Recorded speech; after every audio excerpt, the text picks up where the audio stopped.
Buenos días, Iglesia, ¿cómo están? Hoy estaremos meditando en Segunda de Tesalonicenses, capítulo 2, versículos 1 al 12. En el capítulo 2 de esta epístola, Pablo les da indicaciones relacionadas al regreso de Jesús. ¿Por qué Pablo vuelve a retomar este tema habiéndolo tratado ya en la primera epístola?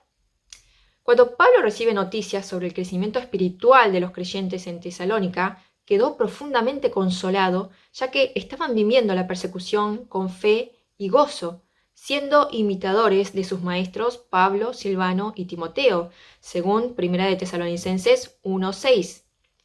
Sin embargo, era necesario volver a tratar este tema sobre la segunda venida de Jesús, ya que el informe que Pablo recibe indicaba que falsos maestros habían introducido en Tesalónica una enseñanza equivocada que se atribuía a Pablo por medio de una carta falsificada o por transmisión oral, engañando a algunos creyentes en Tesalónica.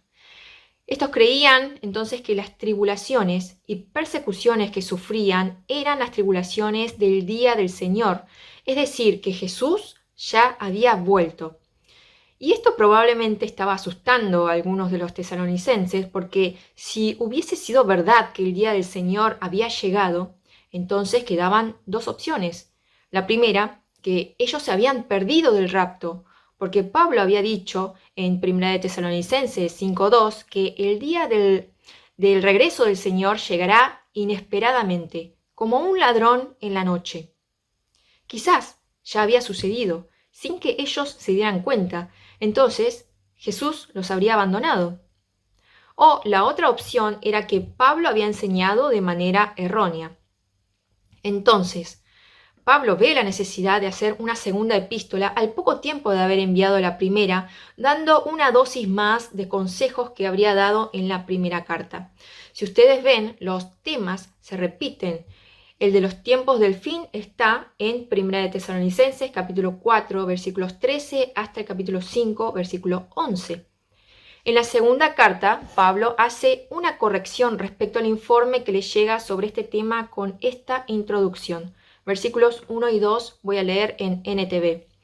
Ahora, amados hermanos, aclaremos algunos aspectos sobre la venida de nuestro Señor Jesucristo y cómo seremos reunidos para encontrarnos con Él.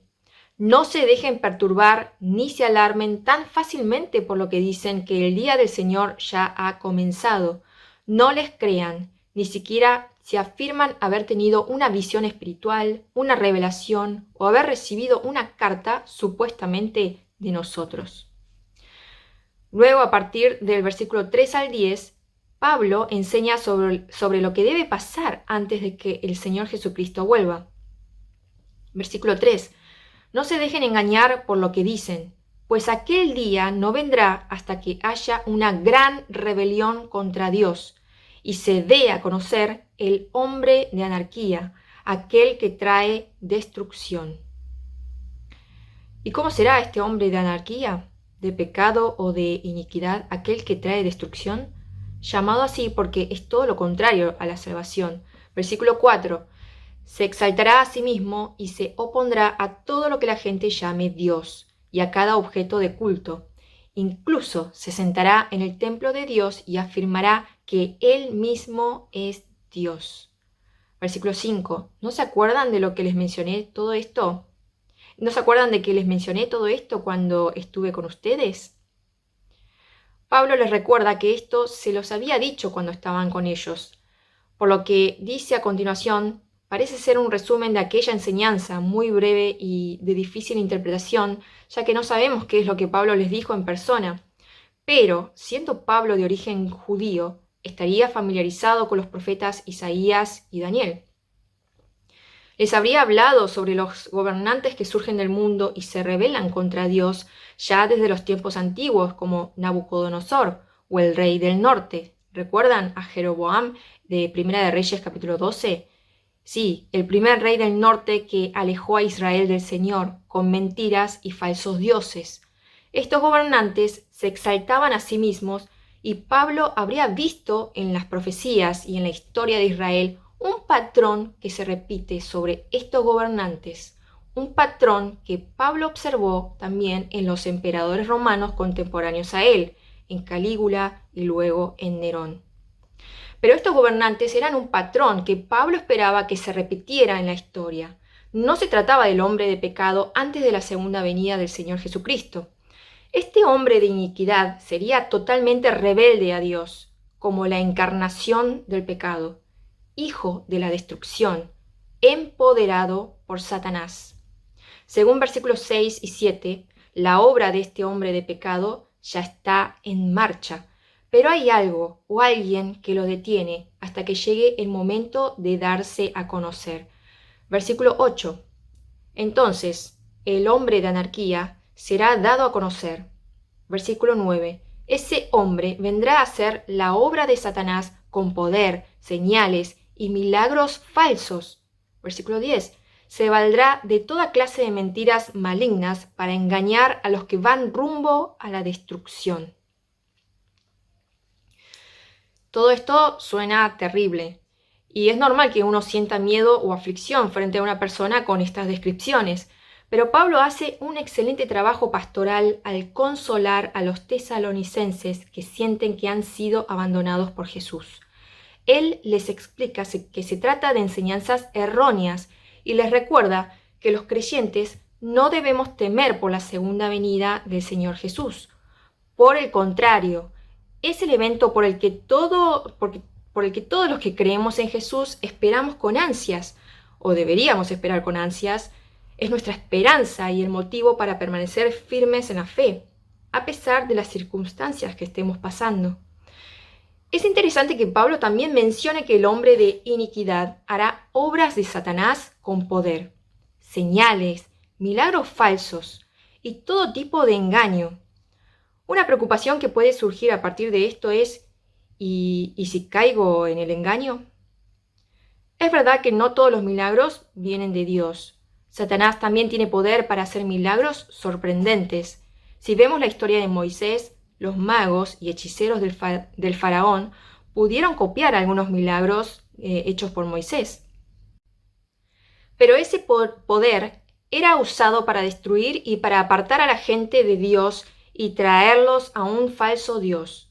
En el caso de Egipto, el faraón era considerado una deidad y no quería dejar ir a los israelitas a quienes los tenía como esclavos.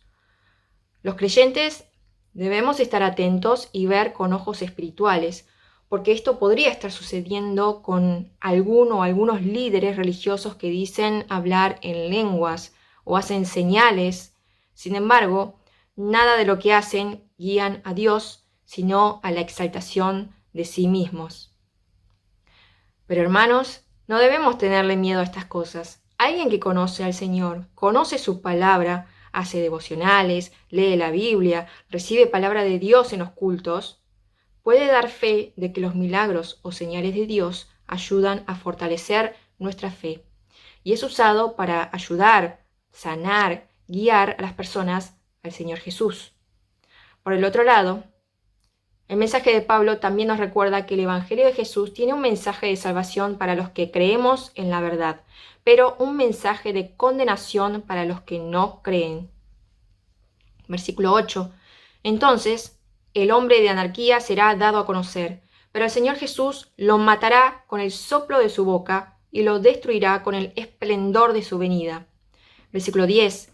Se valdrá, el hombre de pecado, de toda clase de mentiras malignas para engañar a los que van rumbo a la destrucción, porque se niegan a amar y a aceptar la verdad que los salvaría.